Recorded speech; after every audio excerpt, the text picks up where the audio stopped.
Now, from the news team that's covering the Carolinas, this is Channel 9 Eyewitness News at 10.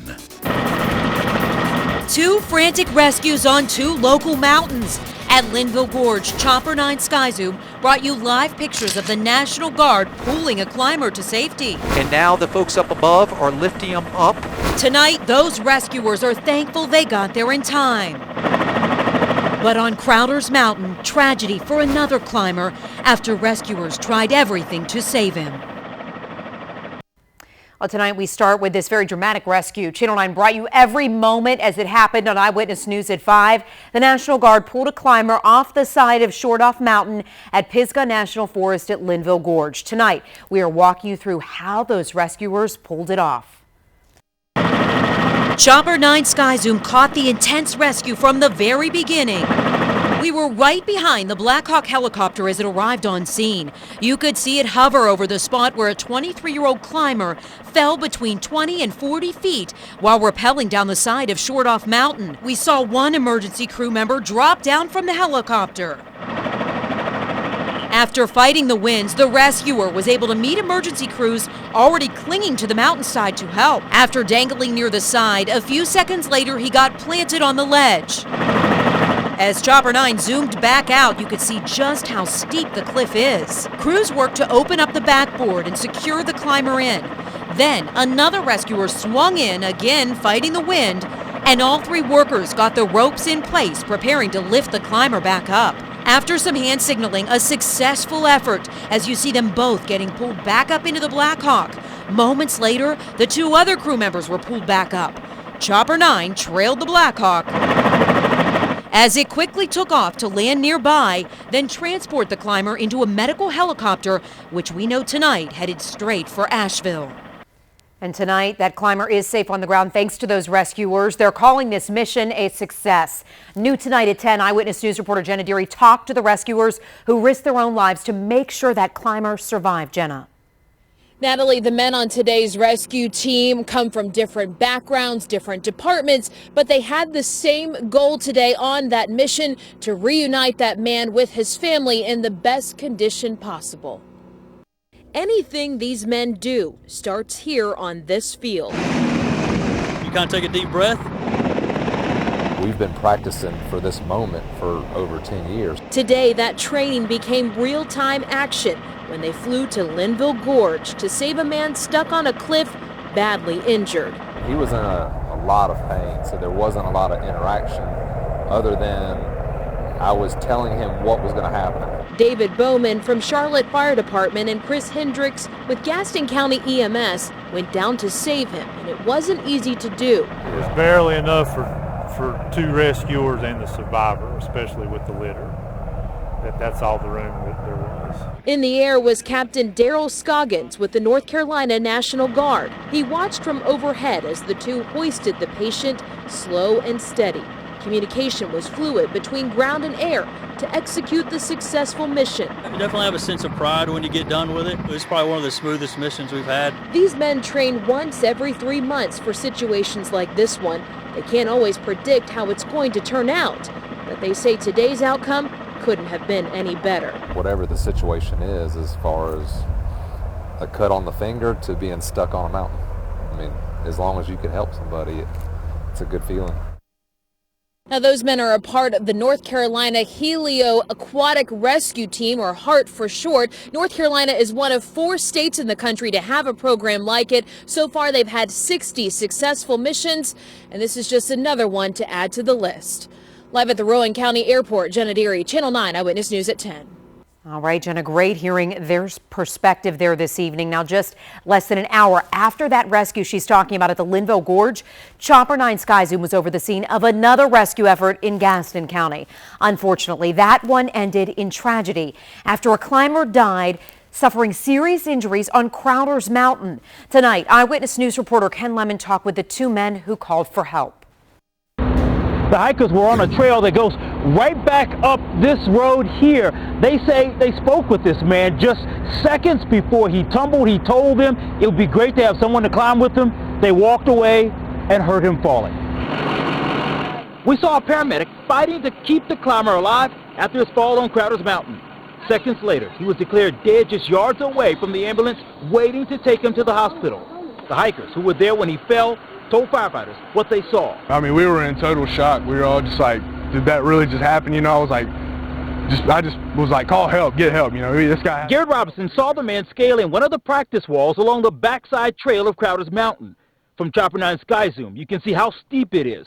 Robinson said the man joked with him about having to climb alone. We were just looking at him, and then all of a sudden, he lost his grip and just fell backwards.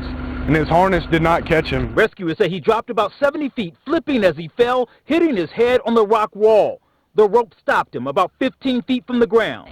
You can hear that he was bleeding out, and he kept saying, I can't breathe, I can't breathe. This witness tried to scale the wall to get him, but her friend stopped her. I wouldn't let her climb up there and endanger herself either. They called 911. Rescuers had to hike to the top of the wall and drop down to get him.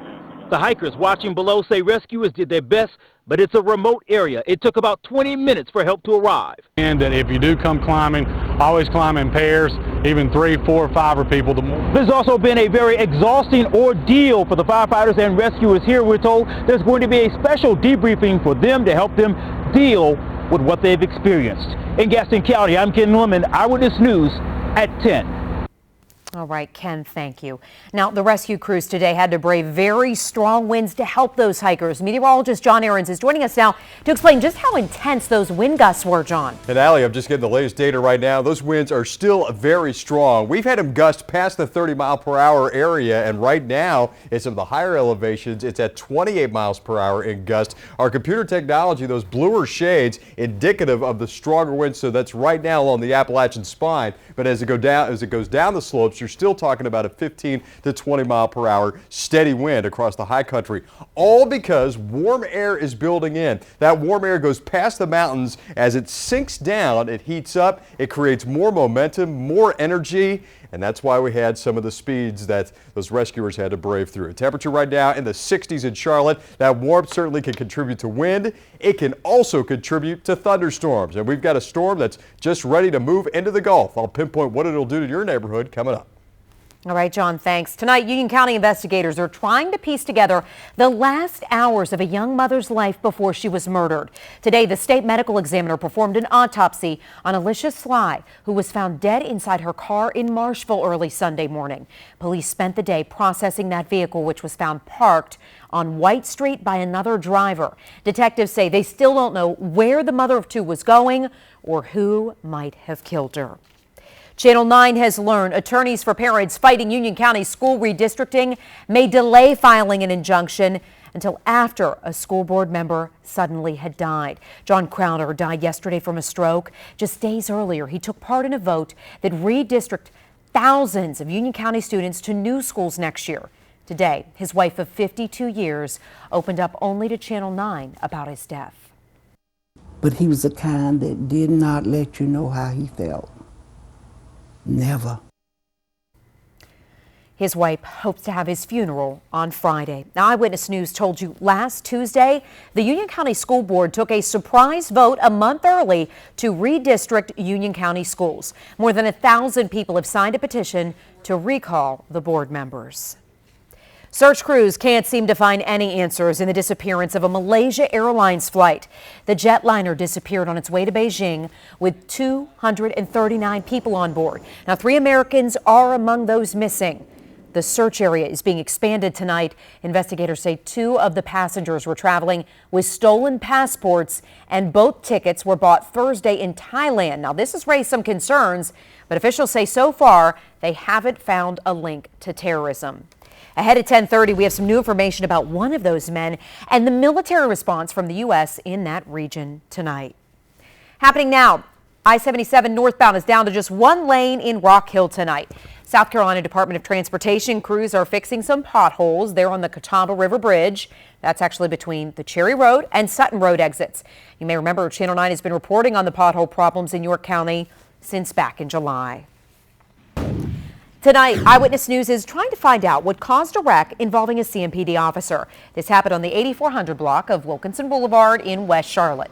One person had to be taken to the hospital for minor injuries. They haven't said yet how the officer became involved in that accident. Police just charged a Charlotte woman with abusing her 3 children more than a year after she pleaded guilty to killing her boyfriend. Tracy Bell is now charged with 3 counts of child abuse. Police say they found her children, the oldest 4 years old, neglected in their home on Mount Holly, Huntersville Road. Now, Bell just pleaded guilty to voluntary manslaughter back in October of 2012 in the death of Andrew Nichols. Police say she shot Nichols at the home in 2011. Her family said she pulled the trigger out of fear after years of domestic violence. Bell is currently on probation and serves 6 months of house arrest. Less than 2 years after city, county, and state leaders spent millions of dollars to bring Chiquita's global headquarters to Charlotte, Chiquita's now planning to leave. We first told you about Chiquita's merger with an Irish company on Eyewitness News Daybreak. Chiquita moved here in 2012, promising to keep its headquarters here for at least 10 years and to hire more than 400 people. Well, now leaders are working to figure out if the pullout of the headquarters from uptown violates the $22 million incentive package they were given. This is a disappointment for the city and the county to lose a headquarters. Shareholders on both sides and federal regulators still have to approve the deal, but they hope to have this done by the end of the year. A local mother says a recent hit-and-run case inspired her to take action. And I was enraged. I was mad that another family had to go through this.